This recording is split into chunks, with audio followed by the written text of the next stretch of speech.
Shalom saudara-saudara yang dikasihi oleh Tuhan Yesus Kristus, berjumpa kembali dengan Renungan Kristen diberkati untuk menjadi berkat. Sebelum kita membaca dan merenungkan firman Tuhan, mari kita berdoa. Bapa di surga, terima kasih untuk kesempatan yang Tuhan berikan bagi kami, untuk kami membaca dan merenungkan firman-Mu.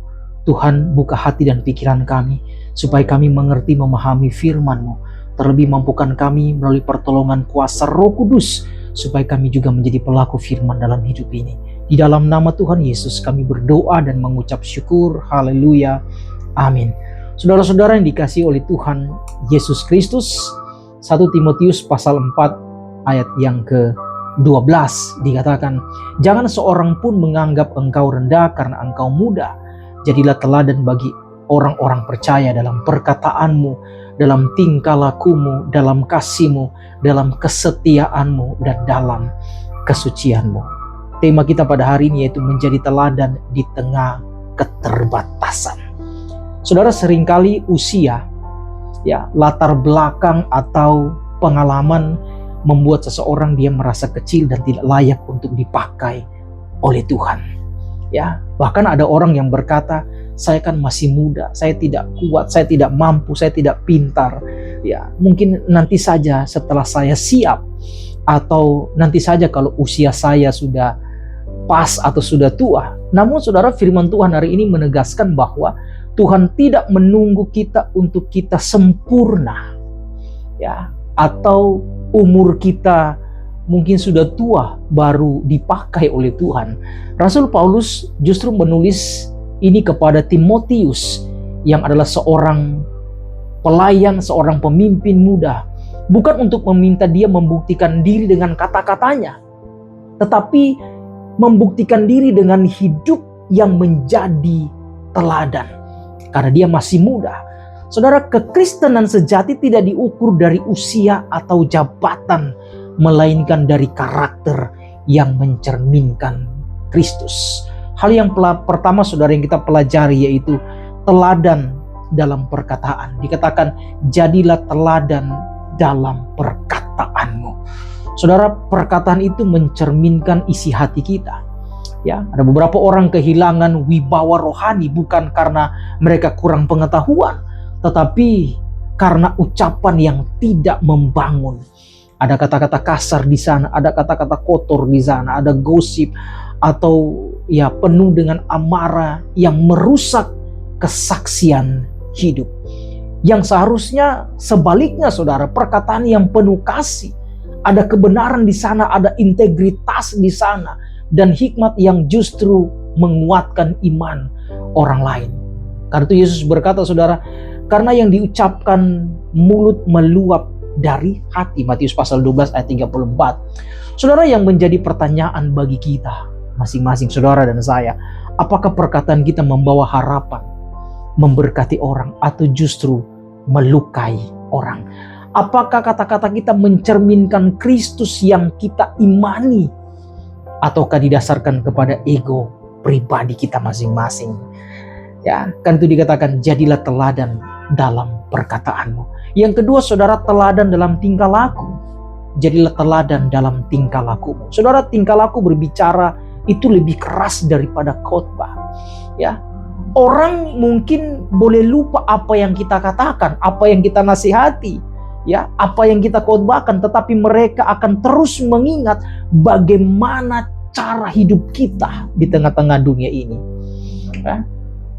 Saudara, integritas terlihat saat kita tidak ada yang mengawasi. Itu akan berjalan dengan sendirinya karena bukan kita yang mengatur, tetapi hati yang dipimpin oleh Roh Kudus itulah membuat kita menjadi orang yang berintegritas. Kesetiaan saudara akan terlihat saat keadaan tidak mudah, saat menghadapi situasi yang sulit, saat tidak mampu untuk berdiri, tetapi tetap bertahan dan tetap setia. Saudara, kerendahan hati itu akan terlihat saat kita tidak dihargai, saat kita tidak dihormati, tetapi kita tetap tenang dan tidak membanggakan diri, tidak tersinggung, tidak marah, tidak emosi, tetapi kita menanggapinya dengan hikmat yang daripada Tuhan. Yakobus pasal 1 ayat 22 berkata, hendaklah kamu menjadi pelaku firman dan bukan hanya pendengar saja.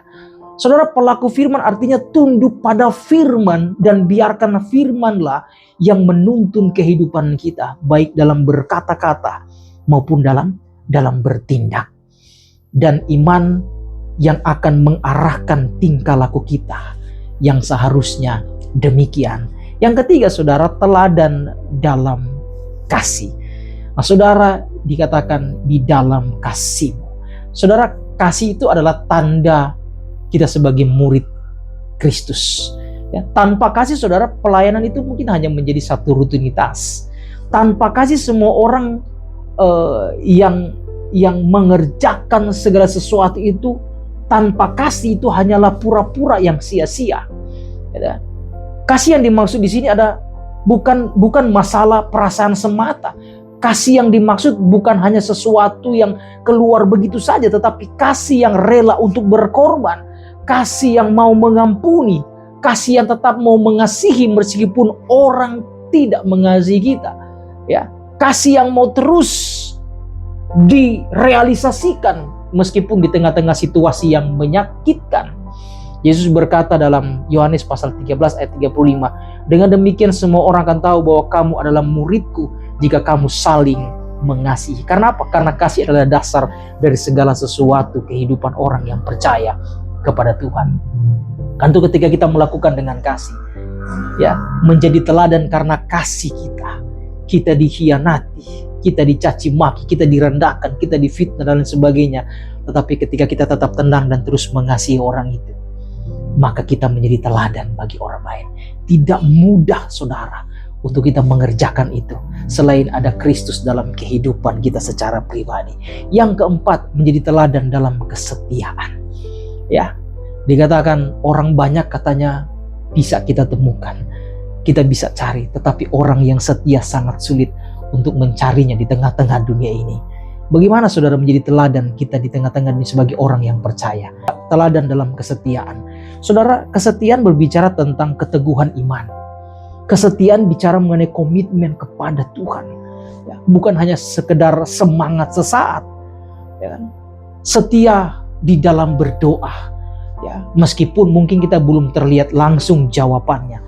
Setia di dalam melayani meskipun saudara tidak diperhatikan, tetapi kita tetap setia dalam melayani. Setia untuk kita bisa hidup benar meskipun dunia selalu menawarkan jalan pintas bagi kita. Ketika kita menemukan jalan buntu dan dunia menawarkan jalan pintas dengan berbagai macam tawaran-tawaran yang membuat kita tidak mempercayakan Tuhan atau kuasa Tuhan dalam hidup kita, maka kita tetap hidup dalam kebenaran. Kita terus mengandalkan Tuhan. Dunia menawarkan dengan jawaban yang sudah ada di depan, tetapi Tuhan terkadang menawarkan dengan sesuatu yang belum bisa kita lihat. Manakah yang akan kita pilih? Ya, ketika kita mengambil bagian apa yang ditawarkan oleh dunia, maka kita tidak setia kepada janji Tuhan. Kita tidak meyakini akan kuasa Tuhan dan jawaban Tuhan dalam hidup kita. Tapi kalau kita tetap setia menantikan jawaban Tuhan meskipun belum terlihat, tapi saya yakin dan percaya Tuhan akan membuktikan kuasanya dalam hidupku. Saudara, 1 Korintus pasal 4 ayat 2 menegaskan yang akhirnya dituntut dalam pelayan-pelayan yang demikian ialah bahwa mereka ternyata dapat dipercayai.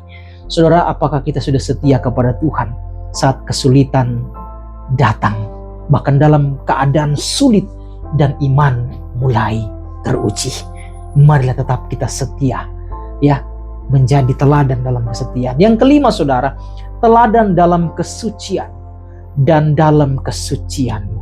Saudara, kesucian bukan berarti hidup tanpa kesalahan, ya, tetapi hidup yang terus mau dibentuk dan dibersihkan oleh Tuhan.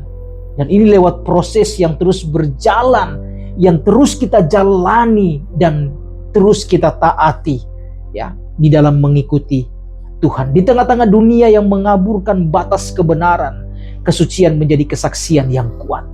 Ya, di tengah-tengah dunia yang penuh dengan pergolakan, hidup yang berkenan kepada Tuhan menjadi terang di tengah-tengah dunia ini.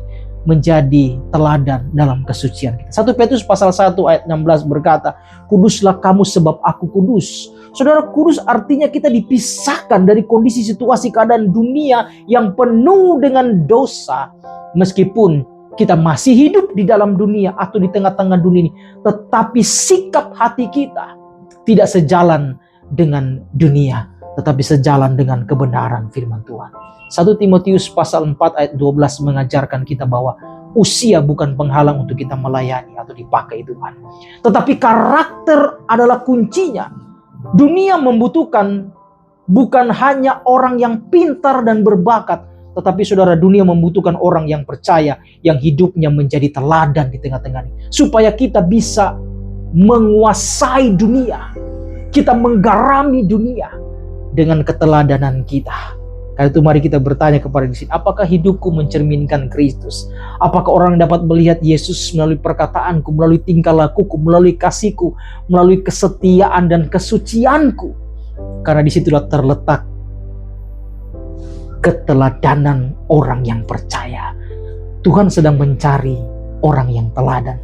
Bukan hanya sekedar pendengar firman, tapi mau mentaati firman dan kemudian melakukan firman itu untuk menjadi teladan bagi orang-orang yang ada dalam kehidupan kita, di sekitar kita.